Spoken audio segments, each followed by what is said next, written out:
Bonjour à toi, cher spectateur. Countdown de Justin Deck.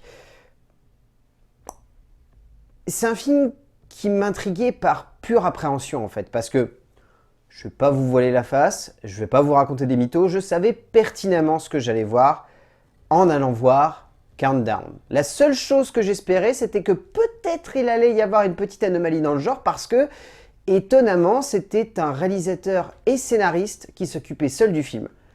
Ça m'intriguait, j'en attendais pas pour autant le messie. Le résumé pour faire simple, Queen est une jeune étudiante qui vient juste d'avoir sa confirmation comme titulaire infirmière dans un grand hôpital. Sa vie va pourtant changer du jour au lendemain lorsqu'elle va télécharger une mystérieuse application supposée lui annoncer le moment où elle va mourir.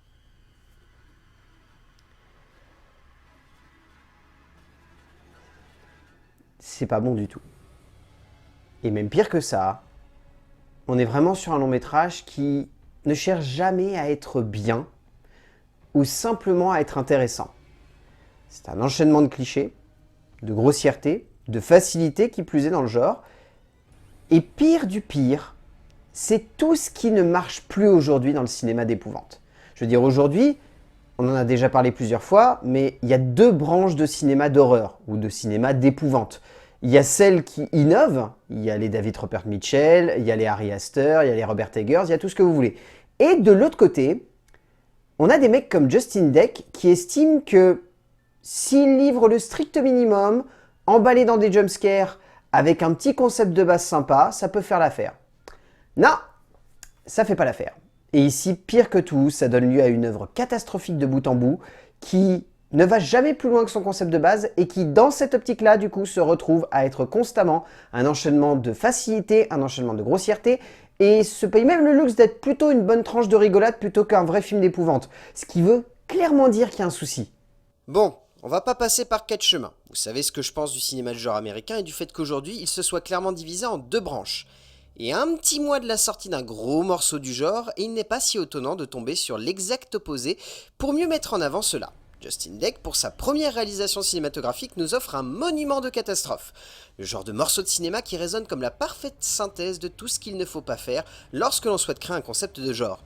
Le mettre en avant, et ainsi tomber dans la pire caricature possible, et c'est pourtant malheureusement ce qui prend place ici. Et de la manière la plus horrible possible. En termes d'écriture, Justin Deck décide de baser l'entièreté de son récit sur un paquet de clichés. Ce qui m'a choqué le plus dans son écriture, c'est le travail des personnages secondaires, parce qu'entre un réparateur slash vendeur de téléphone complètement con et pervers et un prêtre fumé geek qui kiffe les exorcismes et les possessions, je me suis vraiment dit qu'on avait atteint un stade où en fait on avait un auteur qui décidait d'aller dans une caricature tellement outrancière que c'est même plus drôle dans le sens du film. C'est drôle dans le sens où on se moque du film.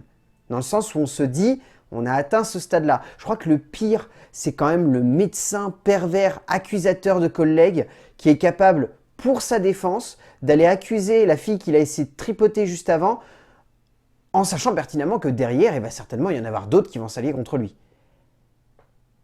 Et à ce moment-là, je me suis vraiment dit que Justin Deck, je ne savais pas quelle était sa motivation principale, parce que, en termes d'écriture, il cherche à amener des thématiques familiales, des thématiques de boulot, des thématiques de potes, il cherche à montrer l'enfermement, le fait qu'on soit refermé sur nos téléphones et sur les réseaux sociaux en général, mais derrière, il n'y a aucune morale. Il n'y a aucune, on va dire, intensité qui justifierait en fait de mettre autant de thématiques et autant de choses sur la table.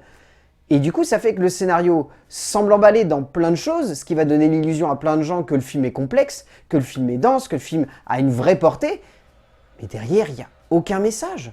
Qu'en fait, c'est beaucoup de choses balancées à la gueule du spectateur pour finalement lui faire oublier qu'il est en train de regarder le truc le plus classique du monde. Franchement, c'est juste ahurissant. Rien ne tient en termes d'écriture. On passe notre temps à avoir la sensation que les personnages ne sont pas libres de leur choix et se contentent simplement de suivre une forme de destin ridicule, et l'aspect en plus repompé à gauche et à droite de la dramaturgie sur Destination Finale par exemple, renforce cette impression. Impossible de pleinement rentrer dans le récit sans avoir la sensation que le scénario de Deck ne se moque pas de nous, alignant les caricatures dignes des années 90, et au bout du compte, on sent vraiment que le jeune auteur n'a à aucun moment cherché à être simplement inventif, mais juste avait une bonne idée, et s'est dit que cela suffirait à tenir l'ensemble du scénario. En termes de mise en scène, je vais être honnête. J'ai vu quelques plans où je me suis vraiment dit que Justin Deck, il avait envie d'aller dans une direction intéressante. Mais c'est vraiment quelques plans. Parce que le reste du temps, c'est hyper symptomatique d'un cinéma qui joue sur le non-dit, ce qui n'est pas montré, ce qui ne peut pas être montré parce qu'il faut rappeler mine de rien que ce genre de film, malgré l'interdiction au moins de 12 ans en France, aux États-Unis, ça a un PG-13. Et un PG-13, ça estime qu'en gros, les gamins de 12 ans, s'ils ne sont pas accompagnés de leurs parents, ils iront pas voir le film, mais s'ils sont accompagnés de leurs parents, il n'y a pas de souci, ils vont pouvoir voir le film. Donc ça veut clairement dire que niveau gore, on est presque sur le niveau 0. Ce qui fait que le film se repose entièrement sur des jumpscares. Et des jumpscares très lourds. Du genre le premier qui arrive à l'écran, franchement, je me suis vraiment dit, ok, on ne va rien voir dans ce film. Ça va juste être encore un énième truc surnaturel qui va habiter un long métrage qui du coup n'a rien de plus à raconter. En fait, ce qui m'a dérangé, c'est que dans la mise en scène de Justin Deck, au début, il y a une idée intéressante. Et ensuite, ça va dans une direction hyper cliché de film d'horreur où en gros, on va juste suivre des personnages en train d'essayer de résister à quelque chose qui les dépasse.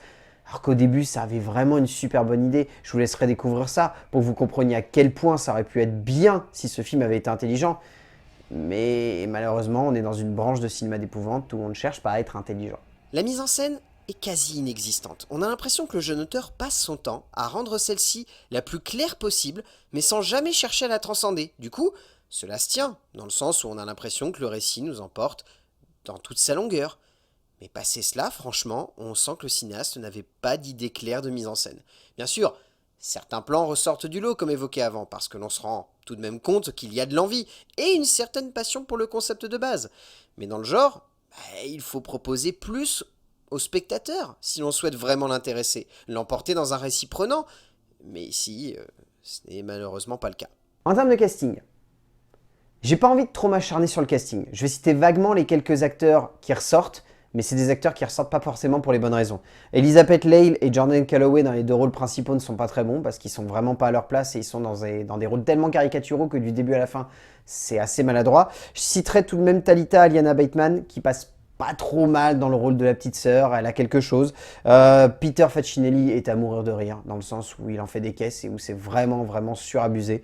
Les seuls qui me semblent vraiment intéressants, ça reste Matt Sletcher et surtout P.J. Byron, qui lui, pour le coup, dans le rôle du prêtre, s'éclate tellement que du coup, il transmet ça au spectateur. Mais derrière, ce casting est à l'image d'un film qui n'en a pas grand-chose à faire, c'est-à-dire que c'est très osef, c'est très maladroit et ça cherche jamais à être vraiment bon. J'ai pas envie de m'acharner plus que cela. Restons simplement sur cette idée que de long comme de large, ce casting n'est pas du tout fait pour ce genre de production. Ou alors, il n'était pas dans les meilleures mains possibles pour l'être. Au bout du compte, Countdown est, je l'espère, l'un des derniers films d'épouvante de son genre aux États-Unis. Parce que c'est une catastrophe de bout en bout. C'est un échec artistique, un échec créatif, c'est mal joué, c'est mal fait. C'est tout ce qu'il ne faut plus faire aujourd'hui dans le cinéma d'épouvante. À une époque, c'était drôle, c'était fun, mais alors là, mixer Destination Finale et Friend Request, ça n'était pas la bonne idée du coup. Donc Countdown de Justin Deck, non. Moi, je vous conseille de surveiller un autre film qui va sortir dans un petit mois, si vous voulez de l'épouvante et de l'horreur, mais pas celui-là. A plus!